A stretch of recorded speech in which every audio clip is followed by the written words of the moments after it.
Welcome, Chris, to the podcast. And I'm so happy you're here with us today. How are you? I'm literally doing great. How are you?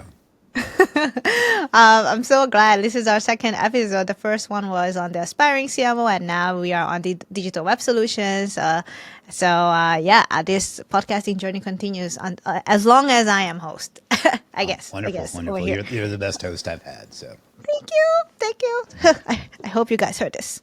Note this down. Anyway, so Chris, you've been remarkable at creating and building businesses, but also this time we're going to talk about communities, which okay. is a lot unique for SEOs, so digital marketers, as well as business owners. Why the heck do I need a community? Like, Mhm. I'm thinking most of the agency owners are already having a lot of headache building their own company, which is already like a mini community, and if you think about it. But today we're gonna dive into how people can leverage communities and brands, and so all this juicy stuff. So. Sounds Uh, good. so I'm assuming everybody already knows legit. Like legit is awesome. So let's cut to the chase. How big is your current community at legit, and how does it help you as a I company mean, owner and it's hard to put a as a number business owner? on how big a community is because some people will just lurk, so it's like hard to do that. But between our email list and our two Facebook groups, I'd probably guess half a million.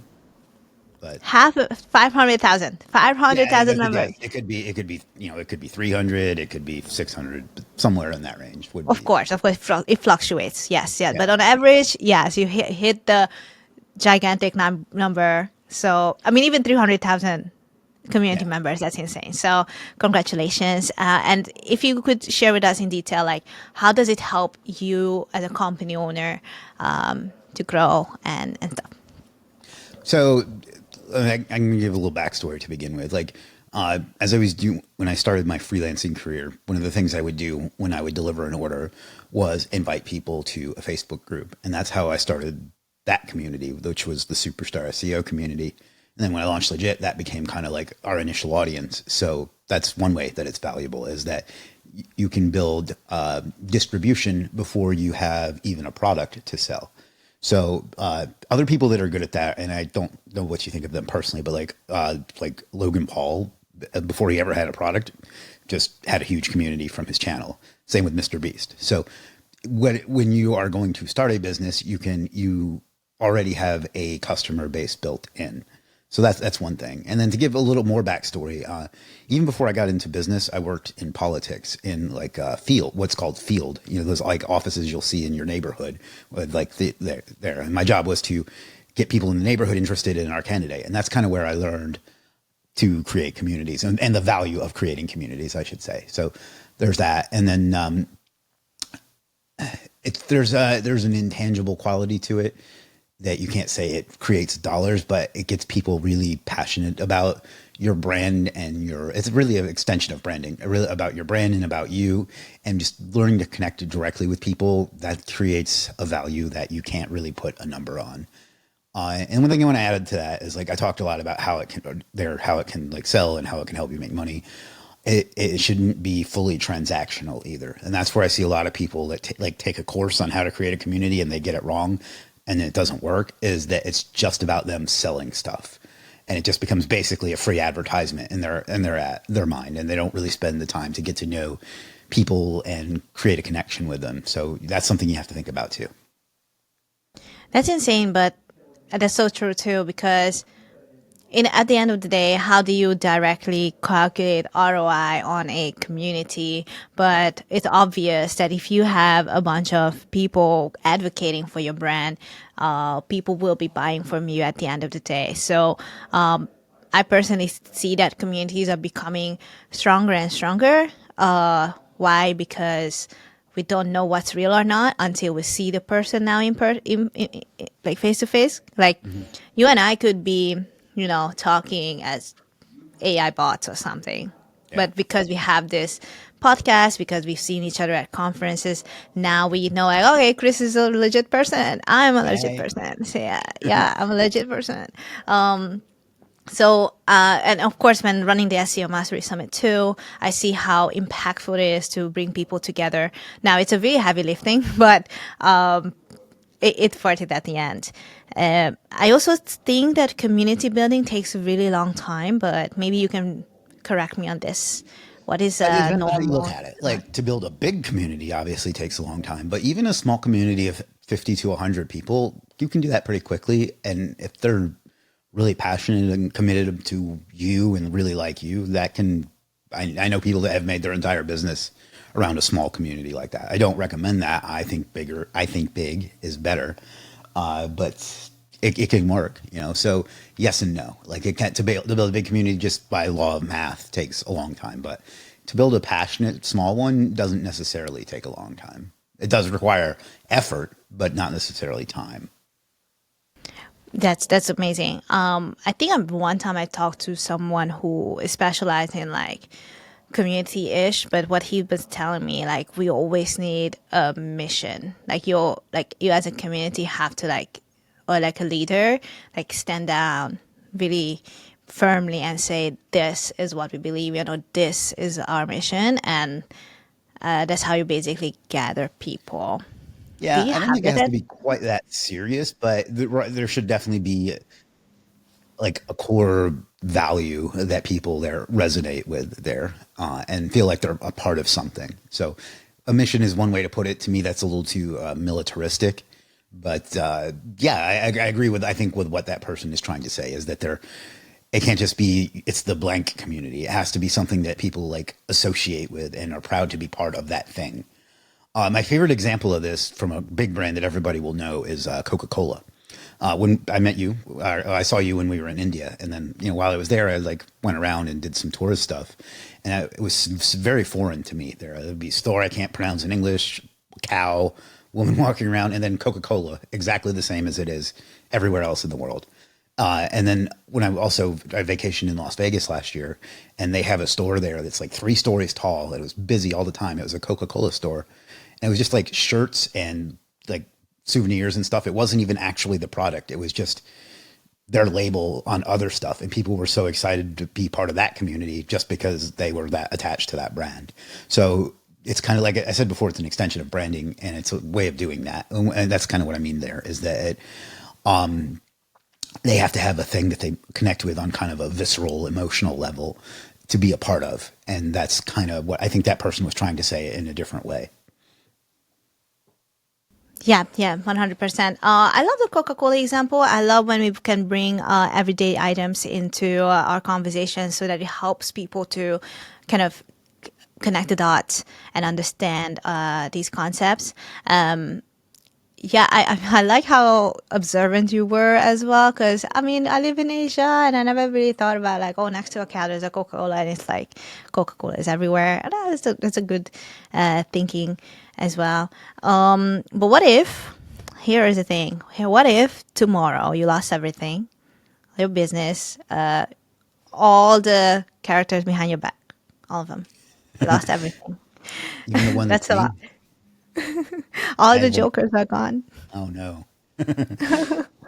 Then how would, but the one thing you don't lose is your experience and your wisdom, so your knowledge is still with you. How would you start the community again? Well, it depends on how deep this hypothetical goes. If I'm like desperate to get back like money, I would just do whatever it takes to make money to survive on first, whether that's selling services or whatever. Community, I mean, I would just do the same thing I did. It would just take longer to start it over. I would start doing, I'd figure out whatever technology people are using to create communities. My first go-to is Facebook groups, but maybe it's just something else now. Maybe it's school, maybe it's Slack, whatever. But I would just start using whatever I have, whatever business I have, and whatever reach I can come up with to get people into it as quickly as possible. You can, if I had money still, I would run some Facebook ads. If not, I would earn money and then I would run some Facebook ads. That's worked for me in other niches. And then I would just start organically, excuse me, inviting everyone to it. And I would start doing daily live streams on every platform that I could and attracting as many people as I can there. I'm still doing that now, like in the real reality. So I just getting where people are, getting them to like me through my charming personality, and then and then that was sarcasm for those that don't get my sense of humor, but and then just I inviting think it them was to be a true. part of it. I bought Yeah. into it. Oh well, Don't ruin my don't thank you, ruin my. thank you. Okay. I didn't want to come off as arrogant, but no, and then just invite them into it, and just continue to. And this is you're going to get laugh because I said this a lot in our last time, but this is a term that I think is overused. But I just add as much value as I can to their lives, and try to get. And then when I have something to sell them, sell it to them because they'll like me by then. So That's amazing. So I love how you mentioned paid channels as well, because a lot of people don't take that route. They find the Meta ads and Google ads pretty intimidating to start with, so they don't do it. But yeah, it's not that difficult to set up to run things. But one thing you maybe I want to highlight, you mentioned, but you want to highlight it, like you want to find a service so that you can give value to and then build a community. I mean, so you at the end of the day, you still have some sort of reason why you build that big network and people around you, right? yeah, I mean, we're supposed to pretend like it's completely altruistic and we're doing it just to give to the community, but we're all trying to make money. Like Yeah. I never try to hide that. Like I try to also give value, but at the end of the day, I need to get paid just like everybody else. So yeah, Yeah. like a lot of the community I have came from customers to begin with the assumption. Well, first that I already have a way to reach them, but on top of that, assuming that they like me, they like what I did for them, they would be wanting to join that and learn more. And it's a pretty low. I can't think of the right word, but like it's not a big ask to like click this button and join my group. A lot of people will join it and then just never think about it again. But some people will. So, and they already see you as having certain level of authority and expertise because you've done something for them. So when they come across a question or a thought or they need something, they'll think of you as somebody that might have an answer to that. So, Yeah, yeah, yeah. It's amazing. Okay, so aside from being, I guess, money hungry and I wouldn't maybe put it that way. greedy. No, like my question is though, no. My question is, what is the biggest mistake people make when they try to build a community? And we did mention that if you just do it for the sake of money, you don't really satisfy your community. As a result, it won't grow. But outside of that, are there any mistakes that you've seen other people trying to do when they build a community? Not nurturing it enough, like not giving it attention. Like they'll start the group and then they'll post like once every 3 months or something, or they'll not engage with people privately and stuff like that. And I'm guilty of that too, to some extent. Not even to some extent, I am guilty of that too.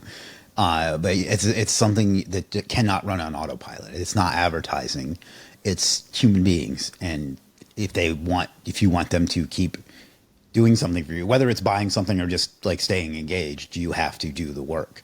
Like eventually it'll get to where it runs a little bit on its own. Like my superstar SEO community still, it works all on its own. But it doesn't work as well as it did when I was posting in it regularly. So not nurturing it, not engaging it, not keep doing the work is probably the biggest mistake I see. And people are pretty lazy, unfortunately, when it comes to that Yeah. sort of thing. So To be honest, I'm lazy too. So guys, no, you're not. you don't. I've seen you. You work nonstop. I work on too many things, I guess.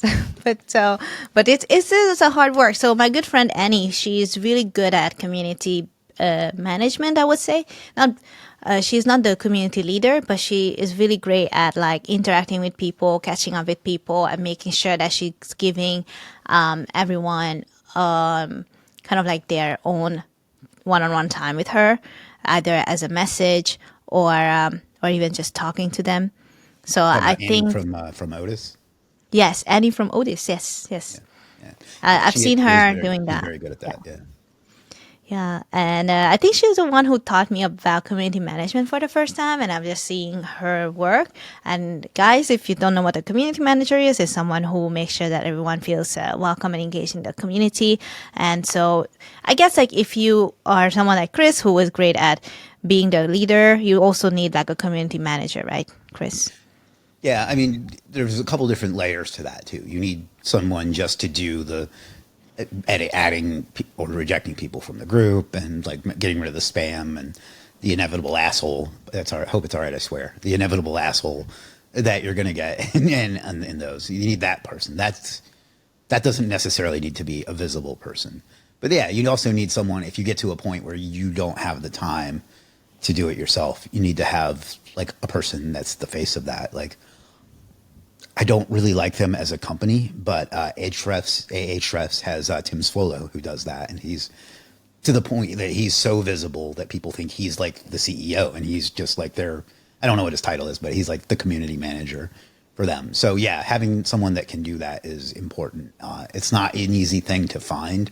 Like, it's not something you can really think someone's good at, like, by looking at their resume or their experience or anything. You have to kind of get that vibe from them. And you have that kind of personality. The other Annie you were talking about is very good at that too. She has a way of like talking to someone and like making them feel like she already knows them when she just met them, kind of thing. Yeah, So yeah, yeah, yeah. Correct, correct. she's Yes. very skilled at that. So yeah, so that's a skill that I can't. If you're trying to find someone for that, it's one of those things, you know it when you see it. Like, you can't really ask for it, you know. Yeah. So I At think least that's my experience. Maybe somebody else can like look at a fact sheet of someone and figure it out, but I personally don't see how. yeah, it's really hard. It's really hard. As you said, like it's a vibe check. You need to check them if they're all right. So one thing I guess like you guys can take away from here is that scouting for the right community leader and manager takes beyond the CVs, beyond the KPIs they've achieved in the past. It's a culture fit, also a mission fit to the company, and it probably takes a lot longer to hire if somebody likes to outsource that as well. Yeah. Yeah. I wouldn't even think of it as outsourcing. It's just like a number two, I guess, because like Oh it yeah, also makes yeah. when you do that, it also makes your appearances more effective. Like, if they're used to seeing this other person day in and day out, then when you come in and make something, they're like, "Whoa, this must be serious." It's bringing in the guy from the top, the guy or girl from the top. So that's another like way. This is like more of a strategic thing, but that's another way you can use that too. Is it makes your appearances more valuable. Yeah, yeah. What software do you like nowadays to build a community? So you did mention you have an email list. So is that an email platform or like on a more technical side of community building? I think it depends on the audience itself. I think certain audiences are more, I don't know what the right word is, but more used, are more inclined to be a part of a particular platform. So I think for like people 30 and above, I think Facebook groups are perfect. If I was going after Gen Zs, obviously that would not be ideal. I think something like school or something would probably be more suited to them. I don't get why. I think it sucks. But I haven't tried out. I haven't tried out. So I haven't either. I mean, I've been in a few and then I never remember to go back to it. But or maybe I don't think.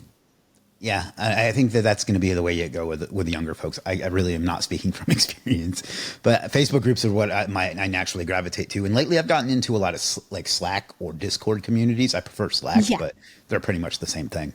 I think but I that heard Discord is free. That's Slack is like $5 a person or something. you can get a free level, but then you lose a certain amount of like search history. So it just depends on Okay. your thing. But those I've found are really good for engaging. They're kind of the way that Facebook groups worked in like 2018.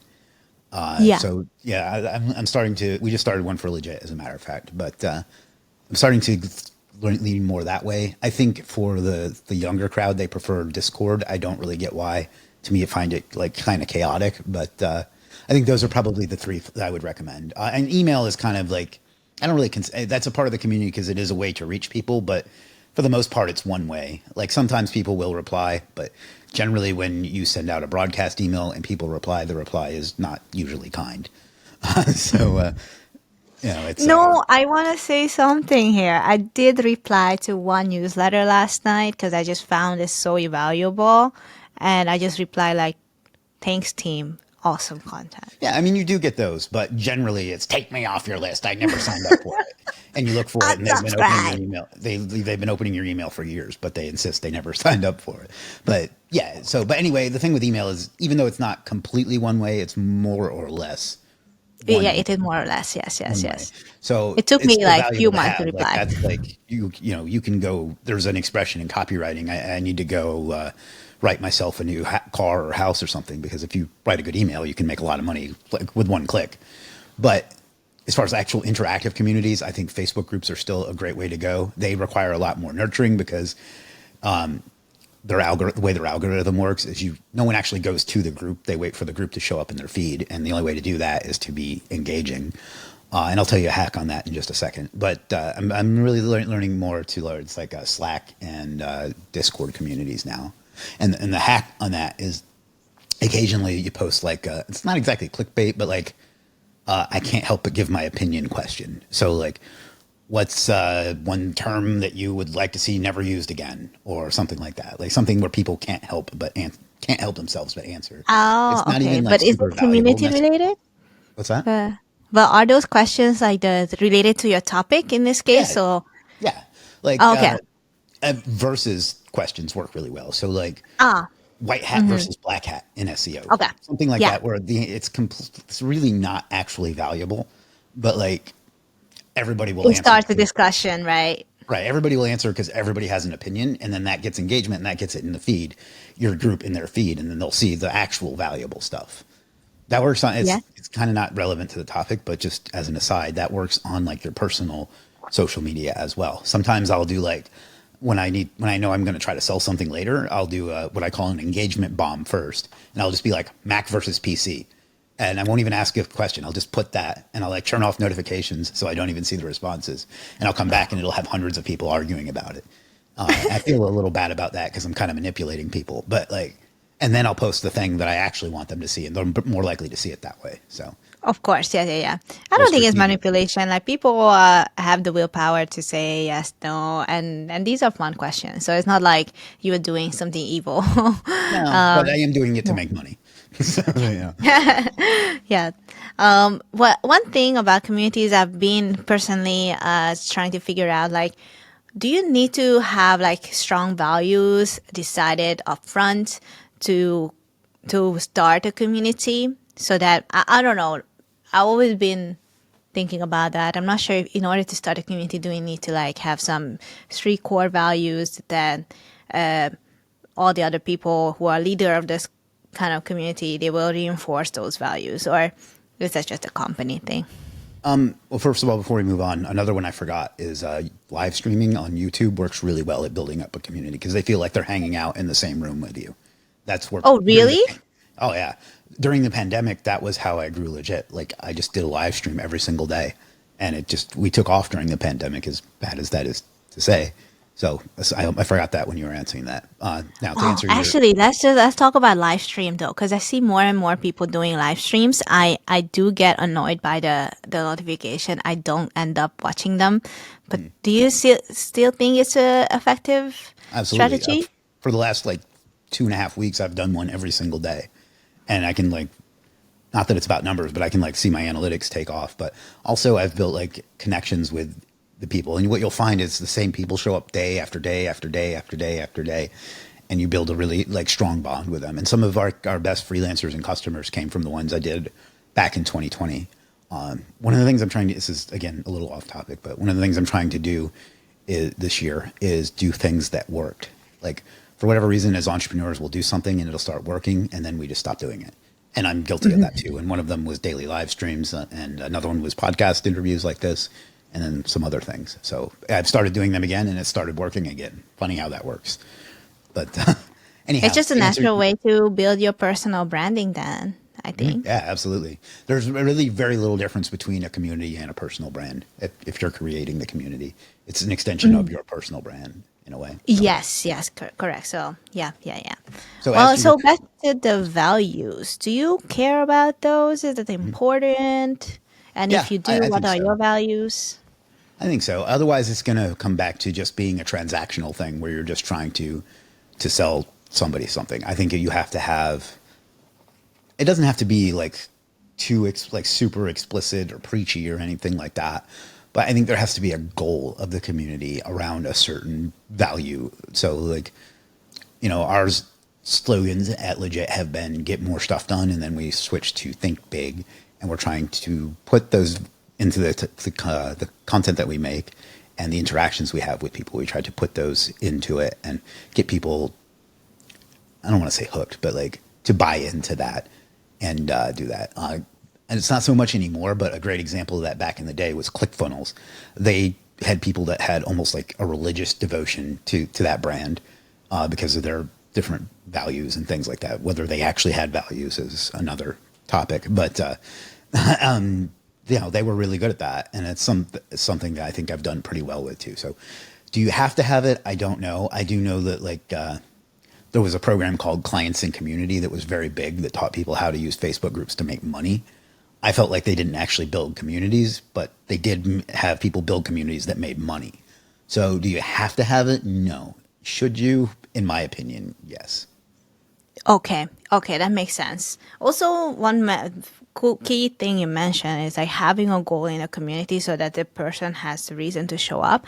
I think that's a great way to think about it too, because I mean values could come second as long as the goal is there. So if the goal is to be more productive and get more things done, then the values could be discipline and I don't know, patience and something like that.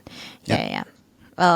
One also adding to your story with ClickFunnels, I also found Empire Flippers really cool. So Justin Cook, when he is, I think either Justin or Greg Elfrink, one of them explained to me like how Empire Flippers, the name itself holds so much value because now you're selling the story to online entrepreneurs that their small little website can grow into an empire, you know? Yeah. And then Yeah. you end up selling their empire or you end up buying another empire. And I found that story very inspiring. And I can totally see how that plays out Yeah, I for think the that's people. great. He explained that to me because I did a podcast with him, maybe actually while I was in India, and Oh, okay. yeah, he explained that, and I thought that was great as well. Yeah, I actually don't Brilliant. know a Yes. lot about that brand because I get too attached to my sites. I never want to sell them, but Why but not? You can, okay.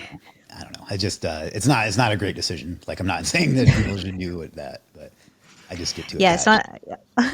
one of our actual episode on this channel was about merging and acquisition. So that was also a cool episode for me to learn how other companies can benefit from buying other businesses, active businesses, of course. So yeah, that's also a cool episode.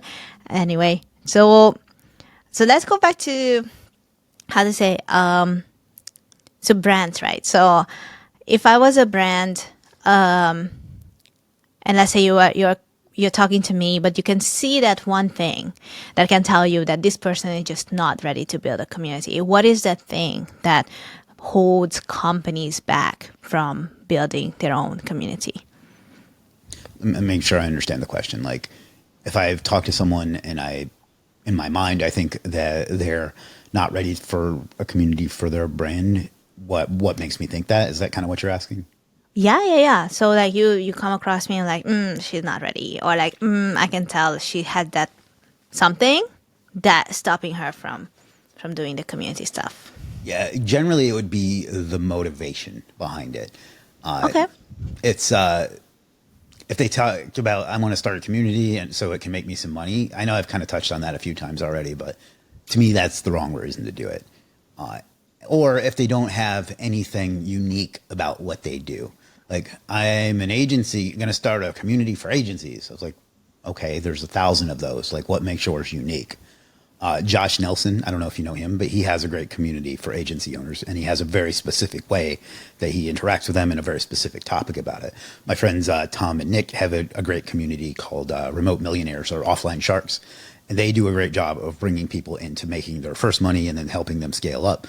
But if you don't have a specific, and I don't like the term, I was going to say I don't like the term. I don't like the idea that everything has to be niche, but you do need an angle for your community. Like our brand is legit, and I wish it was the story behind that was that I was a marketing genius and knew that that would mean that we were legit, but there's a far less interesting story behind that, the reason we chose that. But it did work out well because it makes people think that they're legitimate and rather than just another whatever. So if they don't have a angle or a thing that's specific, I think that means they're not ready, or they need to think more about it, or they're just going to fail. Because if it's just I'm a dentist and I have a community for dentists, like, okay, what's in it for the people that are in it? You know what I mean? So there has to be something in it for the members of the community, and it doesn't have to be a tangible thing. It can be like the Coca-Cola thing. Like, I'm just proud to be a part of Coca-Cola, kind of thing. So, but if they don't have a reason or an angle or a specific thing, reason that they're doing it, it's not going to work. And that person's not ready. Or if they're just doing it to make money, it's probably not going to work either. Or they may make some money, but it's not going to really be a community. It's just going to be a different version of an email list that way, or an organic ad Okay. if you want to look at it that way. Yeah, I think that was a great point. I knew there was something I didn't know. And that I think that was a great point to digest because it's easy to say like, okay, I'm just gonna start a community and I'm just gonna talk to my main target audience, and it could be agencies or brands or something, and it's make it super vague. So I can definitely see how that would fail. Yeah. And I hope everybody note this down so you guys don't fail too. Help, I hope everyone, the listeners, noted this down so they don't fail. Um, yeah, we want yeah, everyone it's to almost succeed. like, but I see that like maybe somebody sees community building as a trend and they're trying to hop on that trend really early, not really thinking it through with a clear mission and goal in mind. Yep. So yeah, like I can see that, like not just it maybe community building but anything else. So tomorrow if I start a dog walking business just because I saw a buddy of mine making so much money with it, right? Yeah. But I don't know much about dogs. Well, that's a fail Yeah. I get to me. that question from freelancers on our platform. Well, aspiring freelancers on our platform a lot. What should I sell? What's a hot category? I'm like, that's the wrong question. I was like, what? I'm like, I respond with, what are you good at? And what can you do that will help business owners? That's what you need to be asking. You shouldn't get into something just because it's hot, because that's not going to encourage you to do a good job. And you're going to have to hop from thing to thing to thing. You should get into something for a good reason. Correct, correct. Yeah. All right, Chris, I think we're coming to the end of this show. And before Oh, I let you no. go, I want to ask you one thing. Uh-oh. And this one thing is maybe you have answered me already, but I'm going to ask you again. But if you were to go back in time, what advice would you give to your younger self? There's a lot. Do we have another hour? No.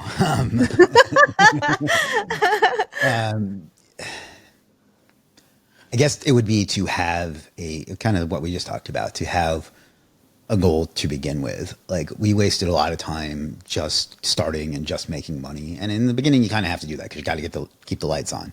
But if you, with whatever you're doing, whether it's a business or community or whatever, if you start with a goal in mind, you're going to make better decisions along the way, because every decision you make will be toward that goal rather than just trying to make more than last month. And I see that as a big mistake that a lot of people, including myself, made or make in the beginning, is to just worry about the next, like, they'll promote something just because it'll make money and not, and it may not align with their brand or whatever. So figure out what you want to do, and then make every decision you make get you closer to that, rather than just trying to make more than last month. Exactly, exactly. All right. Well, thank you, Chris. And we're looking forward to your next live stream. And I'm going to link all your socials down in the description. But is there anything else you would like to let us know before we end the podcast? No, I just subscribe to or whatever you do for Annie's show here. She's a wonderful host, and you'll learn a lot. So, Thank you, Chris. Thank you. my Thank you. pleasure. All right. Bye.